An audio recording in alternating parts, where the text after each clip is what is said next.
Este es el curso Cómo actuar frente a desastres de Aprendamos, una oportunidad para superarnos. Un saludo cordial para los alumnos y alumnas de Aprendamos, una oportunidad para superarnos. Este es un nuevo capítulo del curso Cómo actuar frente a desastres. El tema de hoy son los sismos. ¿Se ha preguntado usted por qué tiembla la Tierra? Las causas pueden ser variadas, una explosión volcánica o la detonación de una bomba de gran poder. Sin embargo, la causa más frecuente está en el interior mismo de la Tierra. Aprendamos, una oportunidad para superarnos. Recordemos, la estructura de nuestro planeta, tema que ya hemos visto en programas anteriores, pero que es absolutamente necesario tener en cuenta para comprender el mecanismo que origina los terremotos más destructivos de que se tenga memoria. El globo terráqueo, como sabemos, está compuesto de un núcleo, que es su centro, de una capa de rocas semifundidas llamada manto y sobre ella la corteza, envoltura rocosa sobre la que descansan los continentes y los océanos. ¿Qué tiene que ver todo esto con los sismos? Veamos la siguiente explicación. La corteza terrestre está fragmentada en grandes planchas de roca sólida que se están moviendo muy lentamente en distintas direcciones. Ecuador está sobre la placa sudamericana, que se mueve hacia el Pacífico, y desde el Océano Pacífico la placa de Nazca se mueve hacia nosotros y se mete por debajo del continente sudamericano. El roce de la placa de Nazca incrustándose en la sudamericana va generando grandes tensiones en determinados puntos, hasta que se produce un quiebre y toda esa tremenda tensión acumulada se libera bruscamente, produciendo el sismo. Para medir un sismo se utilizan por lo general dos escalas, la de Richter, que mide la energía liberada, y la de Mercalli, que mide los efectos que produce un sismo en la superficie. Revise por favor la página 121 de su libro, donde encontrará ambas escalas. Un sismo es considerado terremoto cuando sobrepasa los 7 grados en la escala de Richter o cuando sobrepasa los 9 grados en la escala de Mercalli.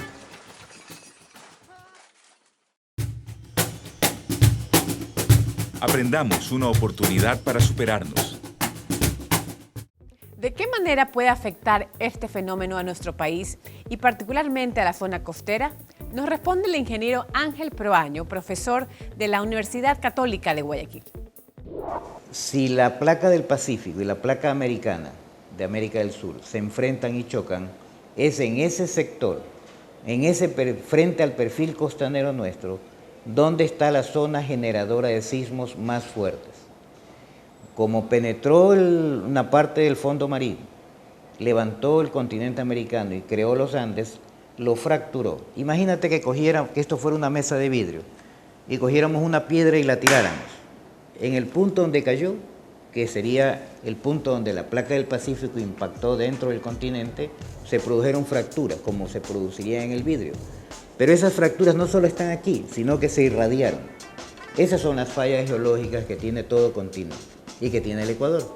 Esas fallas, cuando se produce un sismo en el Pacífico, cuando se enfrentan las dos placas, ese sismo mueve a esas fracturas que hay dentro, que son fallas geológicas. A esas fallas geológicas están dentro del continente. Quiere decir que esas fallas geológicas tienen actividad propia y producen sismos. Pero los sismos más fuertes son los que se producen frente al Pacífico, frente a nuestro perfil costanero. La onda sísmica que viaja en la corteza terrestre, cuando las placas se rozaron, se encontraron o una se metió debajo de la otra, esa onda sísmica se comportará de manera diferente si encuentra un suelo con roca, digamos en Las Peñas o aquí en la facultad, que estamos en zona rocosa. La onda se amortiguará y se sentirá menos el sismo ese que se produce en el Pacífico, ese sismo que está lejos de Guayaquil, que lo queremos proteger, o queremos que nuestros edificios no tengan problemas durante un sismo. La otra característica es esa onda sísmica que la roca la amortigua, cuando llega a la arcilla vibra mucho. Y esa vibración mucho es el suelo arcilloso que tenemos, de lodo que hay aquí en Guayaquil, ¿no? Entonces, esa onda sísmica que vino del Pacífico genera daños, genera movimientos muy largos, genera un incremento de su energía en esa zona arcillosa. Cuando ese terremoto se produce en el Pacífico y llega a la onda Guayaquil, esa onda genera daños en Guayaquil. Y esa es una realidad que la conocemos porque ocurrió en 1942. En 1942 se produjo frente a Manabí, frente a Jama, en el Pacífico, un terremoto que allá fue de 7,9 grados en la escala Richter, la escala que mide la energía de los sismos. Cuando llega a Guayaquil la onda, se incrementa en la zona de arcilla, se incrementa a 8 grados. Muchos edificios de hormigón, algunos se cayeron, algunas casas viejas de esa época se cayeron, pero edificios, por ejemplo, como el municipio, o como el edificio, el que fue hotel, el Gran Hotel, que lo tienes ahí al frente, o la Gobernación, o muchos otros edificios soportaron sin ningún problema ese terremoto. Ese terremoto afectó no a Las Peñas, que ya era habitado en esa época, al barrio Las Peñas, afectó a la zona arcillosa en Guayaquil. Hace unos años se hizo una estimación de riesgo sísmico en la ciudad de Guayaquil. El proyecto se llamó Radius y fue impulsado por la Municipalidad de Guayaquil, Naciones Unidas, el Instituto Geohazard Internacional y la Universidad Católica de Guayaquil. De ese estudio sabemos que nuestra ciudad tiene varios tipos de suelo, unos resistentes y otros poco resistentes al choque de las ondas sísmicas. De acuerdo a las estadísticas que se conocen en el Ecuador y también en Guayaquil, más del 60% de la construcción en el Ecuador es informal. Eso quiere decir que ahí no hubo ni el criterio, ni el consejo, ni la apreciación, por no decirte no fue hecha la construcción por un ingeniero o un arquitecto. Quiere decir que esa construcción que no responde a ningún nivel o criterio técnico va a tener problemas durante un terremoto. Y los terremotos se han producido siempre en el Ecuador y en Guayaquil y se seguirán produciendo, no es por crear pánico con esto, sino que esa es una realidad de nuestra geología. ¿Cómo actuar frente a desastres? Nuevo curso de Aprendamos. Inscríbase en el Centro Tutorial Ciudadela Kennedy, Avenida San Jorge, número 100 y calle Segunda Este, en la Biblioteca Municipal y en los Centros de Atención Municipal Integral CAMI de su sector. Aprendamos, una oportunidad para superarnos.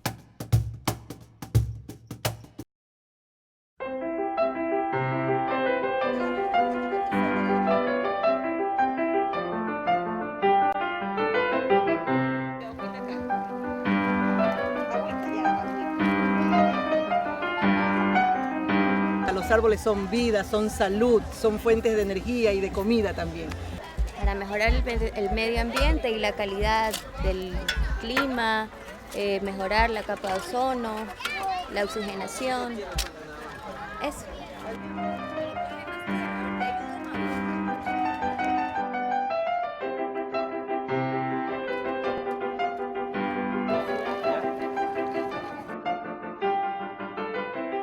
Siembra tu árbol y crece con él.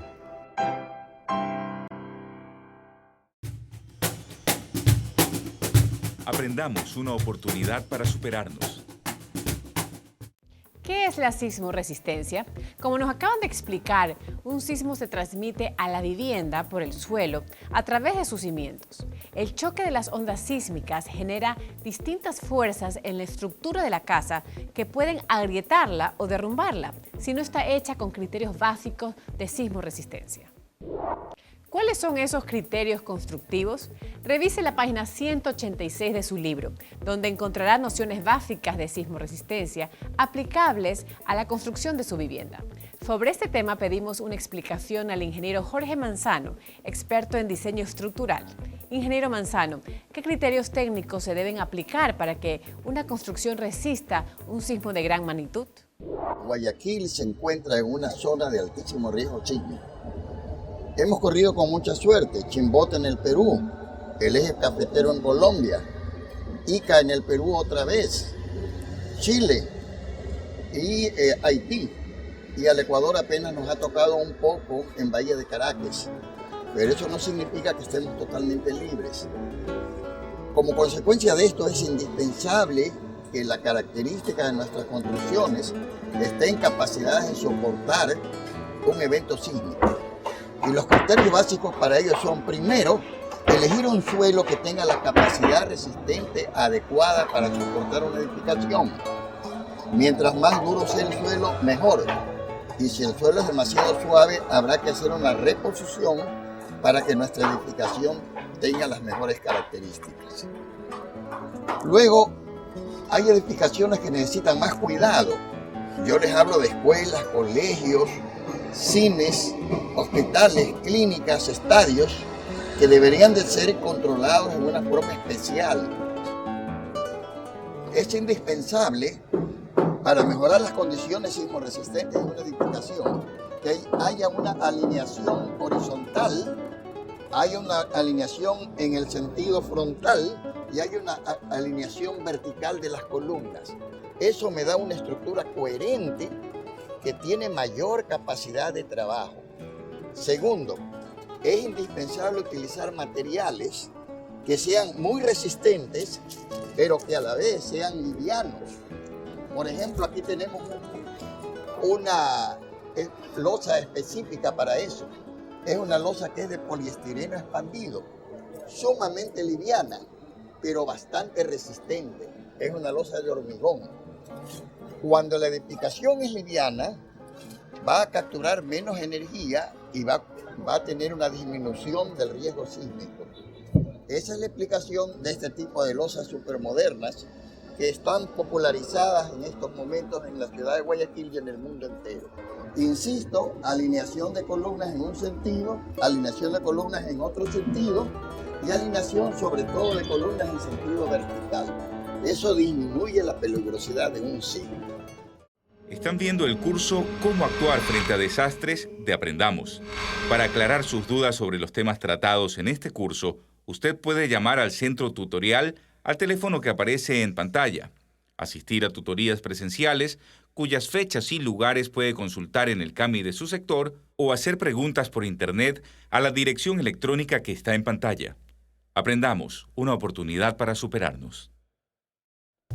Buscando soluciones tecnológicas para atenuar los impactos de un sismo fuerte en viviendas, edificios y puentes, el ingeniero Roberto Aguiar y su equipo de investigación de la ESPE trabaja en un disipador de energía de bajo costo que podría ser de gran utilidad en estos eventos.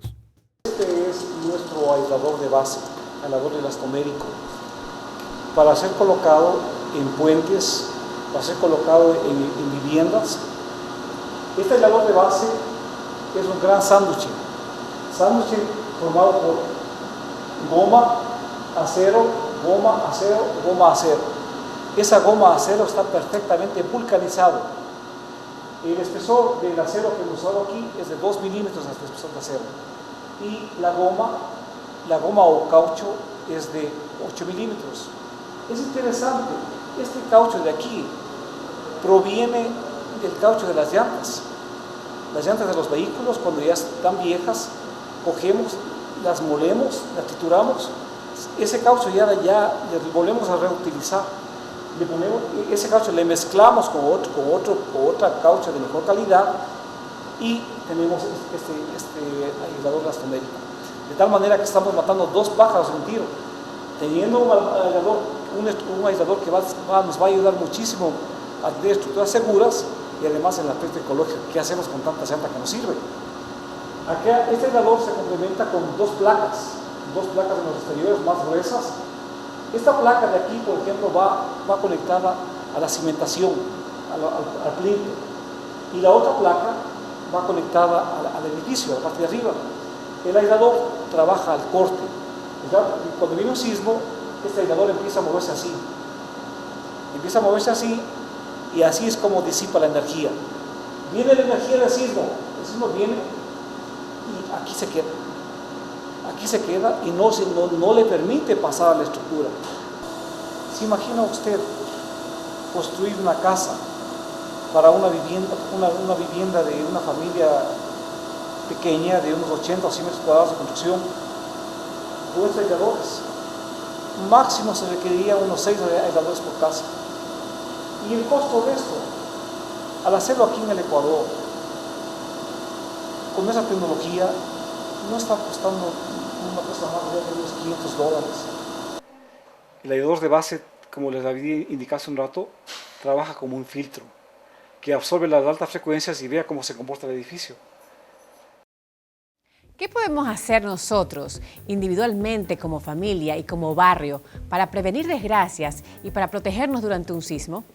Muchos de los daños causados por un temblor fuerte o terremoto son evitables. Como hemos señalado a lo largo de este curso, tenemos que identificar los peligros que hay dentro de nuestra casa y en el espacio que la rodea y corregir lo que está mal. Hay que trazar un plan familiar de emergencia en el que tengamos identificadas las salidas más seguras para abandonar la vivienda y las tareas que cada miembro de la familia cumplirá durante un terremoto. Recordemos algunas formas de protección durante un sismo. Agáchese, cúbrase, agárrese. Agáchese y cúbrase debajo de una mesa o escritorio resistente. Agárrese firmemente de sus patas y esté preparado para moverse con él hasta que pare de temblar. Cuando no haya escritorio o mesa, es más fácil ubicarse en las esquinas de la vivienda. Proteja su cabeza con los brazos. Tiene menos riesgo de lesionarse si usted se queda en su sitio.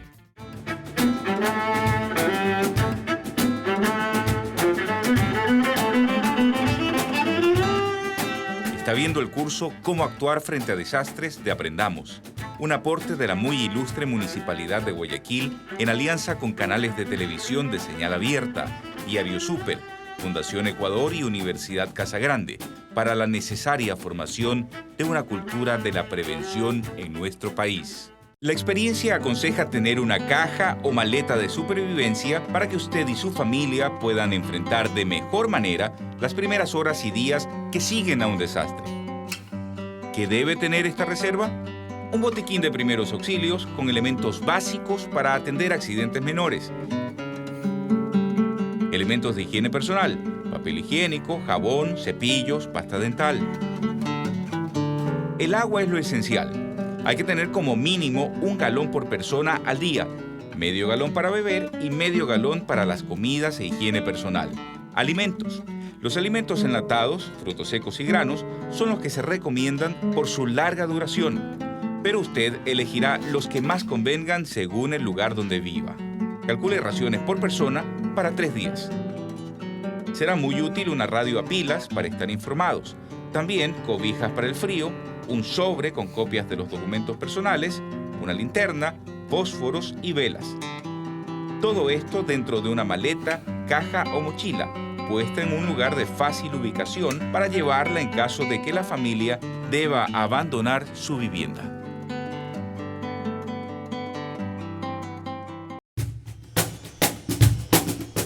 Aprendamos, una oportunidad para superarnos. Al inicio de este curso, hablamos de los dispositivos de seguridad que deben tener los lugares de concentración masiva de personas, como una discoteca, por ejemplo, o un terminal de buses. Pero imagínense ustedes lo que podría ocurrir en un estadio lleno de espectadores si llega a ocurrir un sismo fuerte. En lugares de concurrencia masiva de personas, como estadios, centros comerciales, terminales de buses, discotecas y otros, un terremoto, incendio o explosión genera peligros mucho mayores que en otros lugares de menores dimensiones y menor capacidad. En estos sitios, la excesiva cantidad de personas puede ser una seria amenaza debido al sobrepeso. Toda edificación tiene un límite de resistencia. Una sobrecarga podría ocasionar el colapso de la construcción con las consecuencias fáciles de imaginar. El pánico es otro de los elementos que genera desgracias en lugares de concentración masiva. Una alarma, real o falsa, puede dar origen a reacciones violentas e inesperadas de una multitud.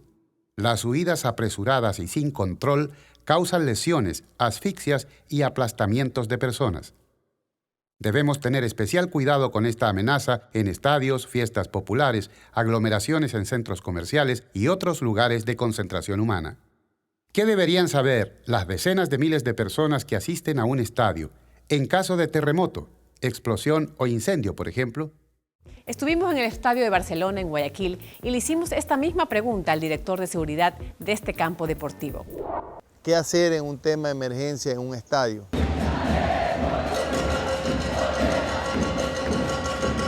sabiendo que si yo hoy vengo al estadio, a lo mejor no vengo al siguiente fin de semana y no sé qué hacer. O sea, eso ya es una educación dada en las empresas, dada en las escuelas. Desde ahí tenemos que nacer todo esto. Porque qué saber hacer en momentos de incendio, qué saber de terremoto, todo eso ya debemos saberlo y se ha hecho campañas a nivel de cuerpo bombero en las escuelas, en empresas, tienen que tener su plan de contingencia y aquí en los estadios del país, la exigencia de la Federación Ecuatoriana de Fútbol y de la FIFA, así como paralelamente el cuerpo bombero, es que cada estadio maneje un manual y tiene que tener ciertos requisitos como cámaras de seguridad que sirven para ver dónde están las amenazas en un momento de evacuación, en un momento de ingreso al estadio. Pero por ejemplo aquí en la cancha vemos las gradas. En cada salida y entrada, atrás de eso existe una salida de emergencia. Aquí en la cancha, porque la cancha es un punto de encuentro también, un punto de encuentro es donde en caso de emergencia, en caso de incendio, se encuentra la gente porque no se ve afectada, en este caso por las plataformas de los techos de aquí, que es lo que se puede caer en un caso de emergencia o se pueden venir abajo las gradas. No es que pase, pero mejor evitarlo. ¿Cuáles son las vías de evacuación en este estadio? Por ejemplo, aquí en las esquinas tenemos 2 salidas de evacuación. En cada esquina, en las 4 esquinas, tanto de los palcos como tribunas y generales, tienen salida directa a la cancha.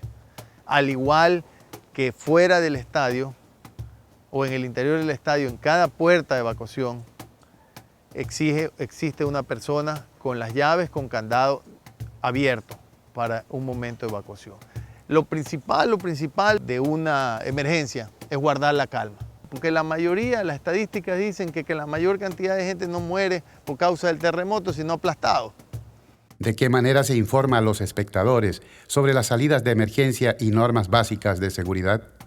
Bueno, ahora en los estadios está exigido perifonear o vocear el tema de que en caso de emergencia guardar la calma. Y se dice un poquito las reglas del juego, pero no es la normativa. La normativa es el mismo visitante del estadio, el mismo hincha o el mismo que va al concierto, saber dónde está la salida. Pararse un ratito, ingresar al estadio, ingresar al coliseo, ingresar al centro de convenciones, ingresar donde vaya a hacer el espectáculo y pararse y ver, a ver, en caso de emergencia, ¿por dónde salgo?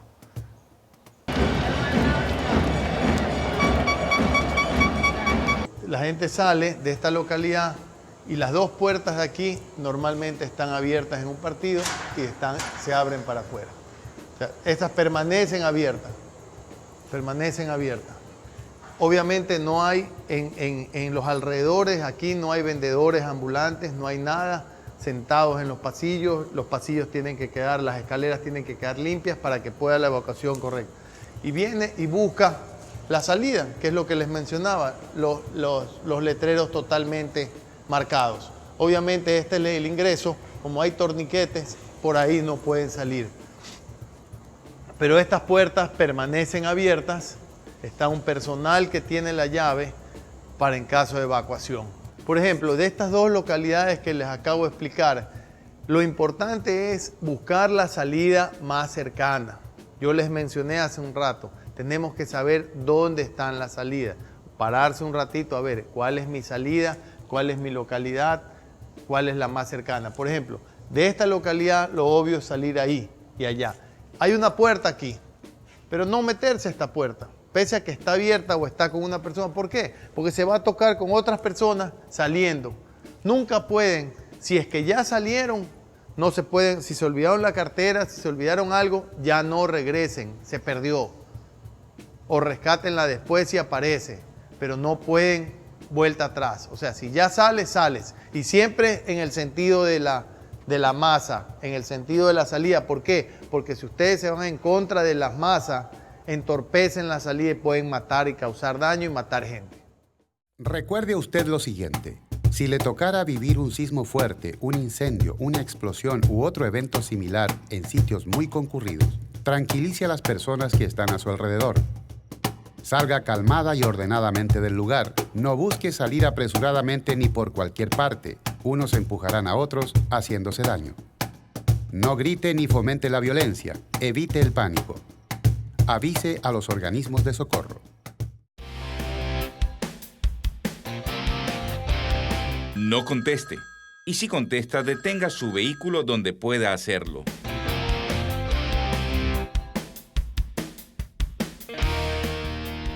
Cuando conduce y habla por teléfono, su capacidad de reaccionar a las señales y peligros de la calle baja peligrosamente y usted se vuelve una amenaza para todos. Un cambio de actitud es todo lo que hace falta.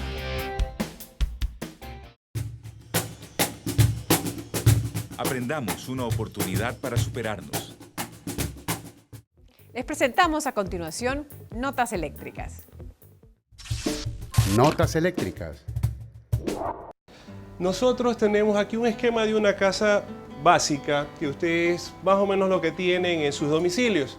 Un jardincito, una sala comedor, una cocina y 2 cuartos. Y el patio posterior. En esta casa necesita pues uno tener la comodidad que da la energía eléctrica. Detalles: la iluminación, los servicios de televisión, licuadora, refrigeradora, un equipo de radio en los cuartos y todo este tipo de cosas necesita energía eléctrica. De esa manera se maneja. Esto de aquí que ustedes básicamente tienen en su casa tiene que tener una forma en que llevan energía para allá. A eso le podemos denominar circuitos. ¿Qué es el circuito? El circuito es el camino por donde va la energía eléctrica, pensando que entra desde el medidor que está aquí a cada uno de los puntos internos a través de una protección que es una cajita de breaker. Pongamos, si son los circuitos para los tomacorrientes, sale de la caja de breaker y va a cada uno de los tomas que hay en la casa. Si es el circuito de alumbrado, sale también de la misma caja de breaker y va a cada uno de los focos o lámparas fluorescentes o cada una de las cosas que utilicen ustedes como alumbrado. Esto que tenemos acá para los tomacorrientes, para los focos o cualquier aparato que esté alumbrando en su casa, se llaman circuitos. Antes de irnos, un resumen de lo visto en el programa de hoy.